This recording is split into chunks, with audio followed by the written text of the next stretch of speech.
নমস্কার, বিনয় বিনোদনে আপনাদের সকলকে স্বাগত। আনন্দে ভরবে মন, নিয়মিত দেখুন বিনয় বিনোদন।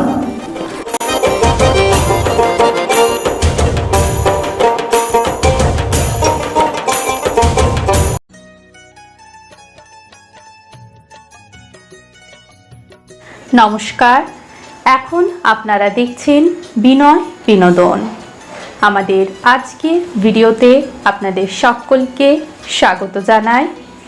আজ আপনারা শুনবেন অন্বেষার কণ্ঠে একটি সুন্দর রবীন্দ্রসঙ্গীত। তবে তার গান গাওয়াতে যদি কোনোরূপ ভুল ত্রুটি হয়ে থাকে তাহলে আপনারা তাকে নিজ গুণে ক্ষমা করবেন। তাহলে আসুন শুনে নিই অন্বেষার কণ্ঠে সেই সুন্দর রবীন্দ্রসঙ্গীতটি।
এই ভিডিওটি দেখার জন্য আপনাদেরকে অসংখ্য ধন্যবাদ। ভিডিওটি ভালো লেগে থাকলে লাইক শেয়ার করবেন এবং কমেন্টের মাধ্যমে আপনাদের মূল্যবান মতামত অতি অবশ্যই আমাদের জানাবেন। মা তারা ও সাইনাথ আপনাদের মঙ্গল করুন। সুস্থ থাকবেন, ভালো থাকবেন। নমস্কার।